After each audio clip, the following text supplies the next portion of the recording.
May 28 and 29 have been penciled down as dates for the special Congress and primary election for the presidential ticket of the People's Democratic Party. One of the contenders for the ticket is Senator Anyim Pius Anyim, a lawyer, former president of the Nigerian Senate, and one-time secretary to the government of the Federation. He joins us now to have a conversation about his ambition to occupy the highest political office in the land, among other issues of national importance. Good morning, distinguished Senator Anyim. Good to have you join us. Thank you, and good morning. Good morning. Good morning indeed. Well, I mean, it's down to the wires now. Few days to your special Congress and the primary elections. What we hear these days is that out of the 17 aspirants who took and submitted their forms in your party, that the names that we are hearing are essentially 4 or 5 names. We're hearing the name of former Vice President Atiku Abubakar, former Senate President Bukola Saraki, Governor of Rivers State, Nyesom Wike, and of course, Peter Obi, who is also from the Southeast, like your good self. Where do you stand in all this, and what's your faith in the process that will lead to selecting the candidates of your party in a few days' time? Do you mean you're not hearing my name? Of course, I'm hearing your name, but I'm saying that out of 17, 4 or 5 resonate a lot more. And of course, your name is there. Okay. Okay. Okay.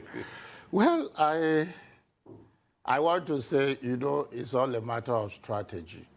And these elections are in phases. The first one is the primary election, which targets delegates only.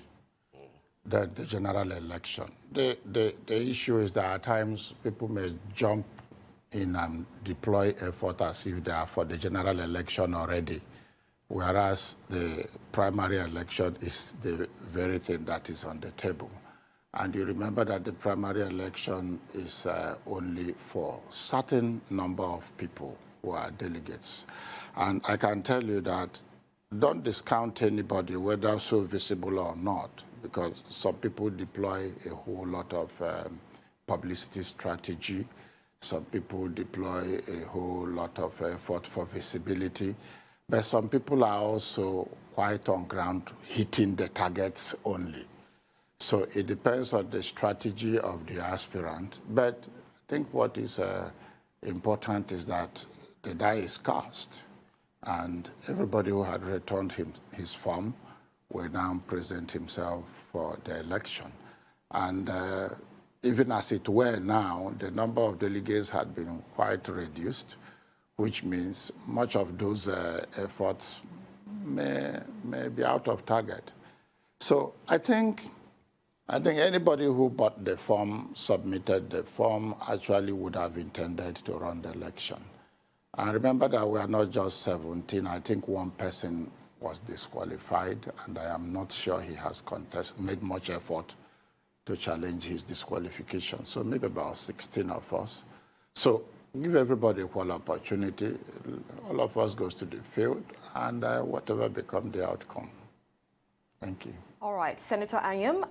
Now, a question you've probably heard a number of times. We, of course, honing in on your presidential ambition. Why do you want to become the next president of Nigeria, and what do you intend to bring to the table or do differently if this is achieved? I hope this wouldn't become tautology, because I know on this channel I have answered this question severally. Well, let me repeat by saying carefully that, 1, I'll bring competence to table. I'll bring knowledge of the country to table. I'll bring capacity to table.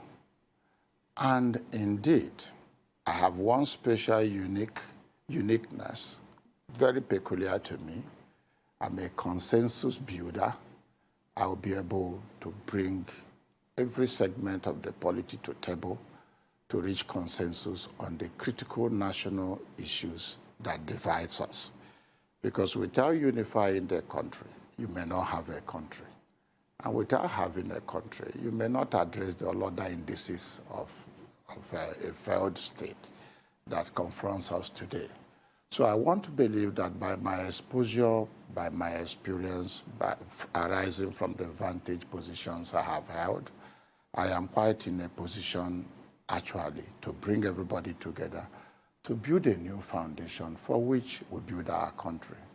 We already have a country, and at times I say that we are a country in search of nationhood.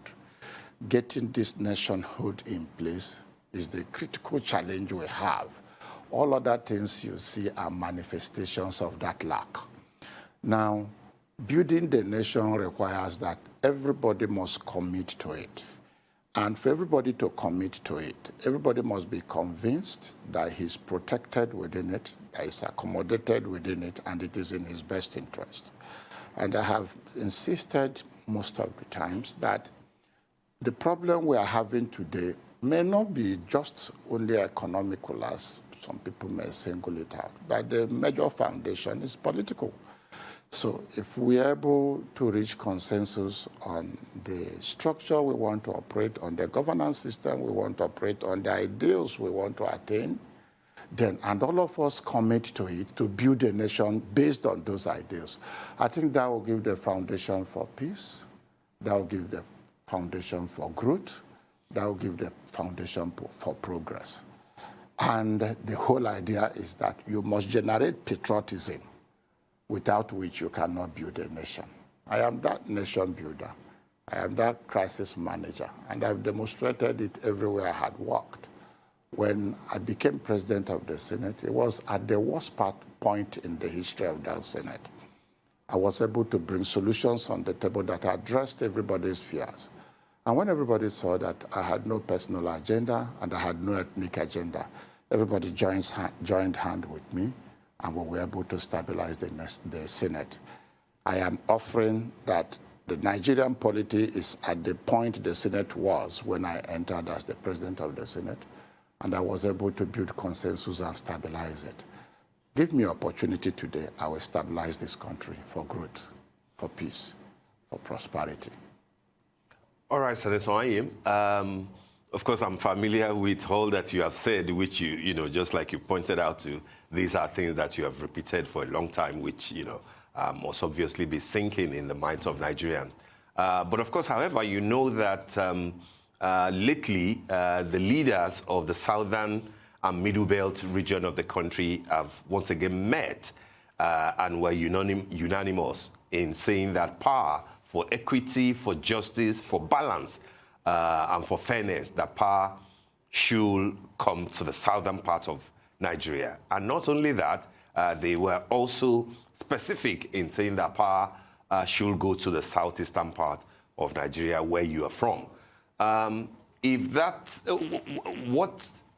how much of faith do you have in that call, given what the North or some northern groups have always been saying about their numerical voting strength and the fact that things should be thrown open? That's one. Two, if indeed the sentiments permeate through your party, what will be your chances against other candidates from the southeastern part of the country? Mazi Ohabuawa is there. Peter Obi is there from your own party. What are your chances against them? And if you won't mind, I would like to ask you in specific terms, from what people have been saying, do you think that Peter Obi, if this comes down to the wire for Southeast, will be your best choice, or you think that you are better than him? Well, let me take it one after the other. The first one is the call for the presidency to be zoned to Southeast or to the South. Well, this call is not made in vacuum.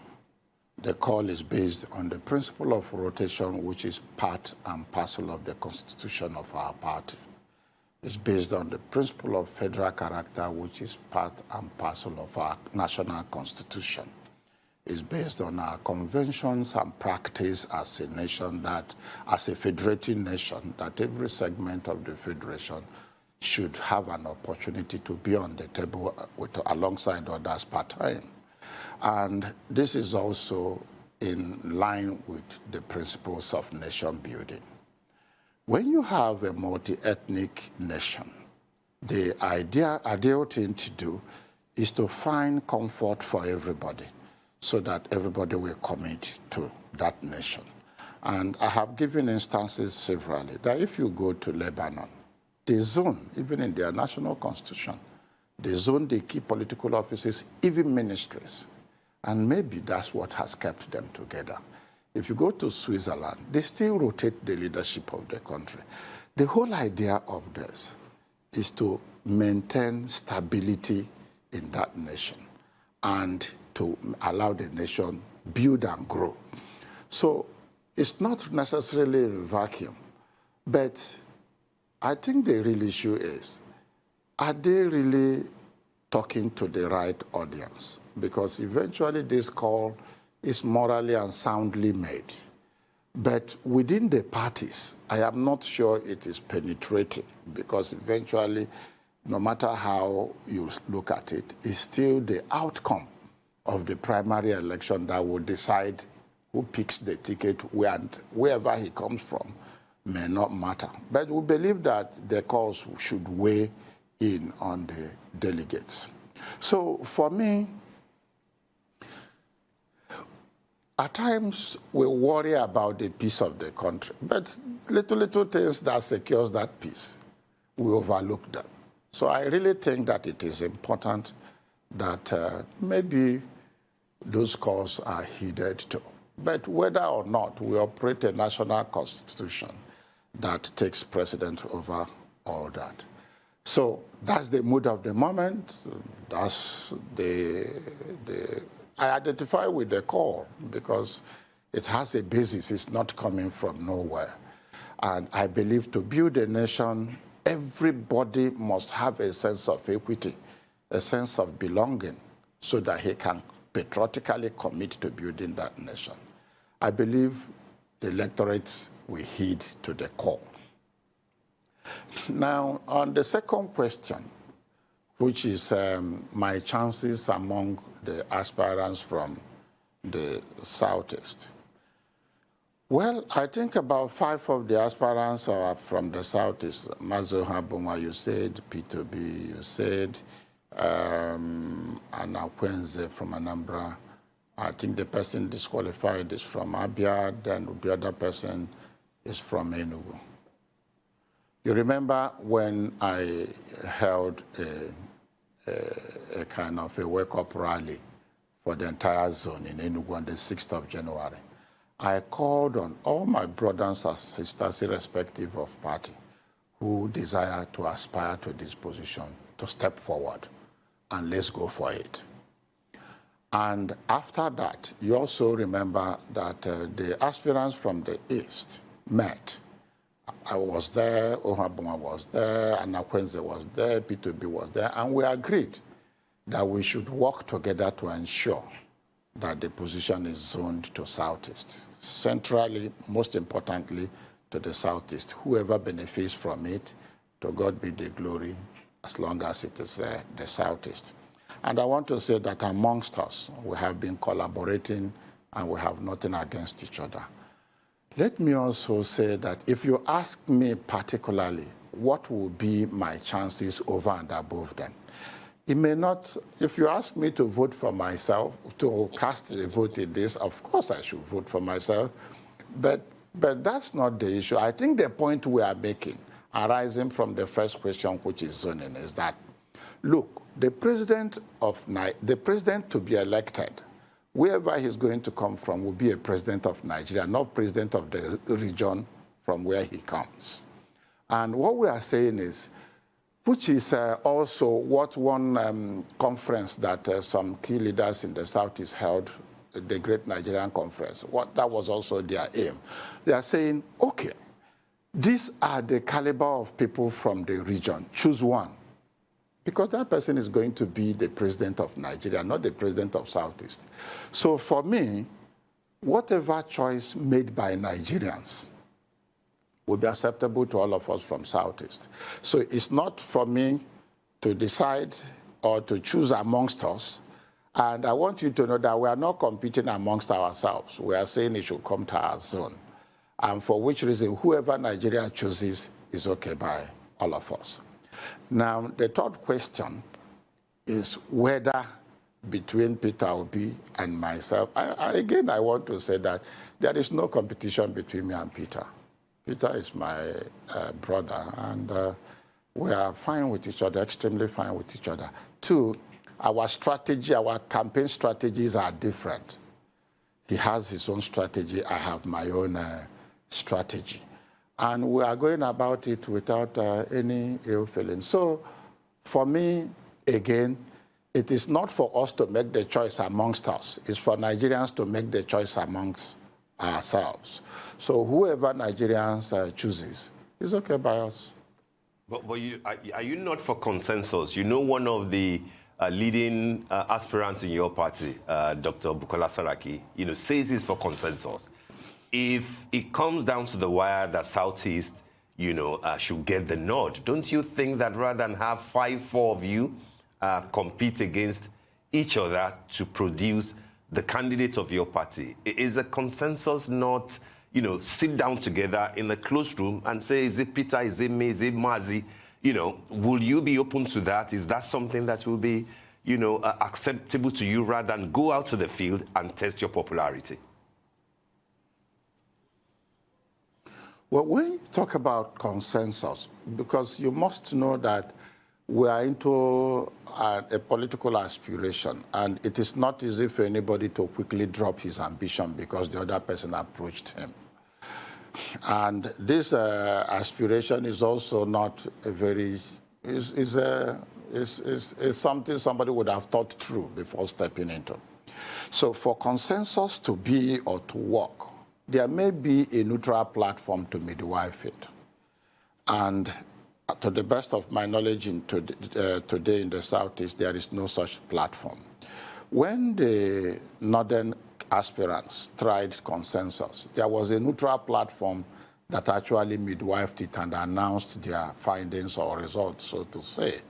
So in the Southeast, there is nothing like that. So if there is a neutral platform, I think if we submit to it, we'll be bound by it. And submitting to it will depend on the credibility of the platform, the confidence each aspirant should have on the platform and all that. But in the interim, there is no such platform. And I don't need to decide whether I will submit to consensus or not, where there is nothing in the offing. But if a credible platform presents itself, and we all resolve, as we have resolved to work together, and we all resolve to submit to it, then we'll submit to it, whatever be the outcome, then so be it. All right, Senator Anyim, let's open this conversation up wider to some of the existing issues in the country and what the electorate would probably expect of your manifesto. Now, not too long ago, you penned an open letter to the president on existing insecurity challenges. In this letter, you posit that military action alone will not address the issue effectively. Could you talk us through some of your proposed approaches to tackling insecurity in Nigeria should you come into power?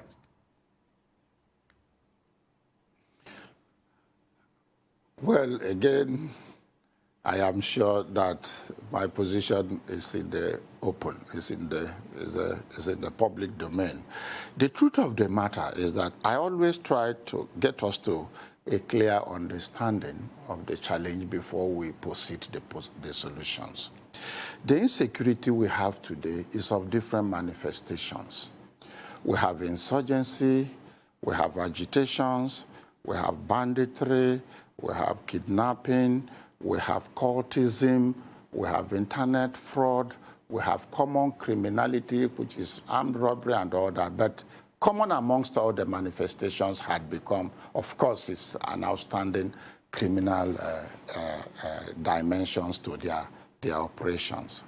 So, see, if you are addressing agitation, like agitations in the West and maybe in the East, for instance, which are necessarily political agitations, and you approach it like a criminal agitation or a criminal conduct, you will miss the point. You will have difficulties in resolving it. Some of the other manifestations like banditry, like kidnapping, like robbery are have economic considerations backing it up. Look, and if you don't address it to resolve the economic issues that are behind it, you will again miss the point. And let me clarify this example. You know, when the militancy in the Niger Delta raged on, it was as if the country will crumble because the economic base of the country was under severe attack. And what did the then President Obasanjo do? I think his approach proved that most of those agitations, though that militancy had a political and economic implication, but that the foundation actually was economic. Because in as much as it's originated as agitation for resource control and all that, you find out that when government negotiated with those people, put in place the amnesty program, trained those young people, and now engaged them. Most of them are professionals, most of them are politicians, now most of them are contractors, and they are productive. Most of them are now living productive lives. So you find out that extinguished the militancy in the Niger Delta region almost permanently because the actors had been profitably engaged and their economic considerations had been addressed. So those, you will also find out that kidnapping, banditry had become quite occupational, and maybe because there are many jobless people and all that. So you have to address the expansion of the economy and the creation of more economic opportunities to engage the young school leavers who have no jobs. When you engage them, I was in Kaduna recently, and I looked at the cotton factories in Kakuri. And that place in the early 80s when I used to go to Kaduna, you will, in the morning like this, you will see thousands of people going to work in those textile industries. Now the place is a ghost of itself. And I did tell them, said, look, the death of Kakuri plants is actually the major foundation for the insecurity around this region. When people graduate, when people grow, and they cannot fulfill their lives' expectations, obviously anything available to them, they take to it. So one, on addressing the economic side, we should be able to expand the economy, expand economic opportunities, re-engage our youth, and make them more productive and take them out of crime. Then, on the ones like autism or the other that are backed by social vices, obviously, whether we like it or not, we must overhaul our educational system. And overhauling our educational system is not just only changing the, improving on the infrastructure or whatever. I know when I was growing up, before you get to the university, you have multiple options. You have technical schools to learn trade, and you graduate and become productive in your own right. You have higher school certificate opportunities to also go get another certificate that qualifies you for other things. And you have various segments of this. We need to overhaul our system to make it, to refocus it on training, retraining, for acquisition of skills and development of talents. And also we need to refocus the curricula such that learning will become a more engaging thing than what it is now, which is just get a certificate. So there are various approaches to various segments to various manifestations of the insecurity. Common criminals will be dealt with like common criminals. In other words, the law will take its course on them. But political agitations should be handled politically. Economic considerations that back up some of the criminality, we should expand the economic environment to give opportunity to our younger people. Then social environment will also be fine-tuned to also contend the expectations and the growth in our society. Our population cannot be growing in geometric progression while our economy is shrinking badly, and you will expect that there will be, that criminality will disappear. No. So we have a multiple approach to resolving insecurity, not just only the arms. And like you made reference to my letter, I wrote that letter in 2020. You find out that that letter had become quite prophetic. Every effort to contain the insecurity by force of arm had failed. And because the other components of the solutions are not deployed, we need to activate the political component, the economic component, the social component. And it's a holistic, it's a total approach. All right, Senator. Let me cut back to an aspect that you mentioned at the beginning of the interview, and you did mention that the rule has changed slightly in terms of the types of and the size of the delegates that would choose the candidates at the primary election. Of course, this boils down to Section 84(8) of the Electoral Act, and we know that the president, has not signed that amended act. Now that the rule has changed in terms of the delegate, don't you think that it looks like the power will have gone back to the governors because only those that are democratically elected will be able to serve as delegates at the election? You mentioned that at the beginning. How will this pan out? Is it the best that the president has not signed, thereby tacitly giving power back to the governors? And how do you think that this will affect your own chances when the primary election holds? Well, I am not sure that the implication of that is giving power back to the governor. But even if it is, in our own party, we don't have too many governors.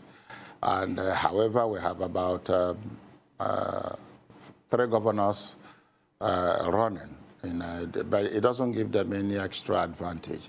I think one good thing about the situation presently is that nobody thought that that was going to be the situation as at now. By the time the 3-man delegates were being elected, or the national delegates were being elected, nobody knew or imagined that the situation where they would be the only electorate would emerge. And so they were ordinarily and generally so elected, maybe by one way or the other in their own merit, or by the instrumentation of those who are leaders in their states. But I think it's a situation that nobody prepared for. And I don't see the governors having any extra advantage about that. But the new thing it brings on the table is that the number had become quite small. In fact, in PDP, it is now clearly so that the number will be 774 delegates, that is one per local government, and maybe 37 from the people with disability, which is one per state, plus FCT. So that will bring it to maybe about 830 or thereabout will now be electing the candidate for the party. That will make it much more competitive. That will make it much more complex. That will also make it impossible for any particular person to have control. We haven't experienced this before, and I cannot say exactly how it will work. But that is the situation before us. It doesn't give anybody extra advantage. Okay, but what about the Adhoc delegates that will also be accommodated on this list? The statement that the National Organizing Secretary of your party, Honorable Umar Bature, released says clearly that, in addition to those that were democratically elected, there will also be provision for ad hoc delegates. Again, is this something that will augur well for you aspirants when you go onto the field in a few days' time? No, I think the ad hoc delegates are the democratically elected. They are not different from that, because they were the only people that are elected now for this, because the people that are excluded now are the statutory delegates. And the statutory delegates are the party chairman, council chairman, where they're in the party, then former NWC members, former presiding officers of the National Assembly, former presiding officers of the State Assembly. So the ad hoc, the people democratically elected now, are those elected on this ad hoc basis. So I'm not sure there are different things. But if they are, I don't understand that. But I can say for sure that the national delegates for this purpose were elected one per local government. Yes. And during that election, one person per state of people with disability were also elected. So the two sets of people that were elected for the purpose of the presidential primaries should be one person, one national delegate from each local government, and one person from each state with disability. So I'm not sure that there are other additions to it, but if you put all of them together, it's barely 800 and something in number. All right. Or you are asking how it will it will affect all of us. Yes, I'm like I said, too, it will make it because. Well, you know the targets now. Well, because then. Yes, go on, sir. Go on. Please go on. Yeah, no doubt, because the number has become quite small, it will be more competitive, and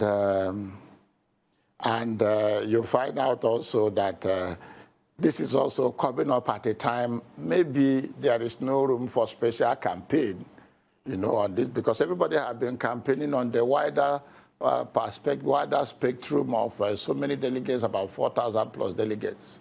So now that they are cut off, and you now have I'm sure everybody is now re-strategizing on the strategy to use in managing the process. So it will be more competitive. That you want me to say, I don't know. It will be more competitive. It will be more challenging. But I get you. I get you. I get you clearly. Habi would like to. All right. Playing it safe there. Yeah. Let's play safe. Right. Well, let's widen the scope yet again. And you spoke, quite a number of times about the economy. Now, this is political season. This is a term being thrown around by every aspirant, as we would expect. Let's dissect your proposed economic agenda. You have declared focal points in industrialization, science and technology, as well as innovation over time. Could you unpack your approach to improving the economy through these anchor points? Okay. Again, I want to take us back a little, and permit me if I take much of your time. You remember that the challenges we have today, it's not as if it's entirely new, it's just that it's worse. But what happened was that when Obasanjo came, Nigeria was a pariah nation, the economy was going down and all that. But the first thing he did was, one, to offer the needed leadership that regained the international confidence in his leadership and in Nigeria. And what did that happen? It opened up the economy, foreign direct investment flowed in, and with right economic policies, we picked up. If you ask me, my economic policy will not be very far detached from all other policies, but particularly my leadership approach. I will offer the needed leadership for today in Nigeria to regain the confidence of the international community. And if that is regained, the idea is that that's the beginning of the expansion of the economy. The second thing I will do, because it will attract, of course, direct foreign investment. The second thing I will do is that I will refocus the economy, not on the traditional areas we have, or dimensions of focus we have today. I will refocus the economy on the New World Economic Direction. And the New World Economic Direction is now focused on knowledge, innovation, and talent, or if you like, talent, knowledge, and innovation. But the implication of this will affect our educational curricula. I've told you I will overhaul it to train and retrain our people on skills and on development of their talent.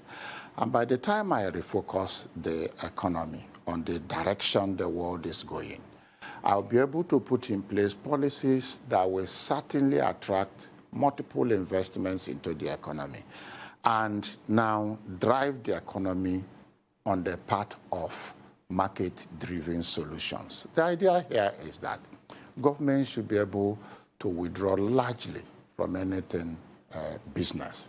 In other words, you put a model that gives the private sector the opportunity to drive the economy. And let me say this, if I talk about the economy moving to the private sector, I'm not saying anything strange, because when you refocus the economy on the direction of talent, innovation, and knowledge, you're actually going to enhance participation of everybody according to their ability. In other words, we will activate innovative hubs that will now enhance information technology, e-commerce, and all that. And this will attract venture capitals. Our people will apply their talents and even employ labor, create opportunities for others to join them. We will also create startup corridors for young people who are ready to work and who have something to offer, like we started during the President Jonathan's era, so that we now support them with startup capitals, support them with technology, support them with training. And the idea here is that at one time, everybody is productively engaged. That was what actually, the approach that actually guaranteed the growth of the Indian economy. So in all this, I have always said, you must industrialize to enhance local production, joining it with what we are doing in the science, knowledge, and innovation area. And if you enhance production through large, small, medium industrialization, the idea is that local production will increase, you will discourage importation, then you stabilize the naira. And once value comes back to naira, then it becomes a lot much easier for people to find interest in participating in the economy. And dignity of labor will be enhanced and people will commit to productive lives. We will be sure that in all that we are doing, we are balancing it at every level. But I have said that in today's world, we can't do without science and technology, because whether we like it or not, the fourth industrial revolution is here. And it's going to disrupt very many things. The factors of production are going to, the traditional factors of production are going to be disrupted. Now, the traditional employment model is also going to be disrupted because artificial intelligence will increase and automation, therefore, will flow. And so even more traditional jobs will be displaced. So we are going to have a complex approach, but the central model will be to refocus the economy on the path the world is going, so that we are not left behind. If we key in, that attracts the world to us, and that gives us also out to the world. And we will fit in, and the economy will expand, people will find something doing, Naira will stabilize, while we also make sure we provide the needed leadership to stabilize the polity. Once the confidence of the international community is regained, I am very confident that we will grow. All right, Senator Anyim, before we let you go, just a quick one, and I would appreciate if you can, address that in a few minutes. You've spoken about, the question of insecurity and the question of economic re-engineering. But then let's talk briefly about your position on anti-corruption. I'm asking that against the background of your own encounter with the EFCC as late as October of 2021. And one, I would like to know what has become of that allegation, the 750 million naira allegation, the aviation fund that is allegedly linked to the former aviation minister, Stella Udua. And then secondly, how will you deal with the question of EFCC? A lot of people do say these days that EFCC has become a tool in the hands of the ruling government. They cite the example of Magu, the former chairman of EFCC, who after 2 years, suddenly has been promoted, even while still waiting, to answer charges against him. People also mentioned the case of Malam Nuhu Ribadu, who had made some allegations against certain politicians in the past, all of a sudden to turn around to be, you know, if you like, a sidekick and a promoter of the same politician that he had made allegations against in the past. How will you deal with anti-corruption and the question of the lingering perception about EFCC? Well, starting from the first question, I want to emphasize that I was never Minister of Aviation. And so I cannot answer for Ministry of Aviation or a former Minister of Aviation. But let me say that, look, we must grow to mature this society to realize that an allegation is not a conviction. If the EFCC is making an inquiry and they invited somebody to make clarification, that shouldn't put a stain or a dent or a scar on that person. And the more we promote this, we're actually obstructing how those people do their work. Nigerians should come to terms with the fact that when you are in a public office managing public fund or managing public responsibility, one way or the other, if there is an inquiry against that government, one way or the other, you need, from your position, you need to give explanation if need be.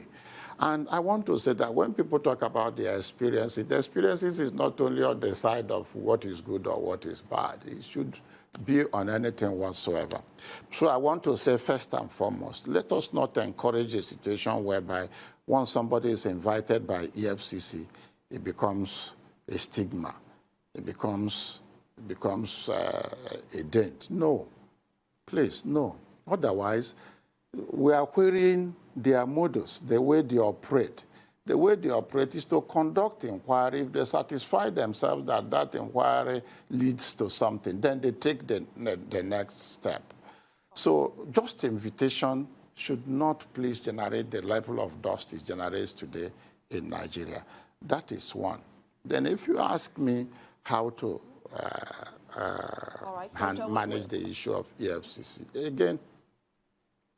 again, I say that I am privy to putting these two institutions in place. I was part of putting the Act of ICPC in place.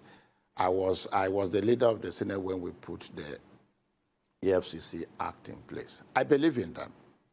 I really believe in them. But I want to say that the only thing I can do differently is that by the time we refocus the economy, by the time we refresh the polity, we will give no room for anybody to get corrupt. And what I expected you to maybe talk about is the raging issue now where they said the Accountant General was arrested for something. But if you ask me, my raising that matter is not about the man, but our processes. We should be more concerned with our processes and to make sure that these processes are tied up absolutely such that nobody has any opportunity of abusing the processes. So it's a work in progress. The institution will be doing their work. We will continue to grow our processes. We will continue to tie our economy in such that. Yeah, we've now come to the end of the segment. Unfortunately, we cannot go any further than this. I want to thank you, Senator Anyim, for joining us this morning. And we, of course, will look out to see how things unfold and wish you all the best with your aspirations over the next few months.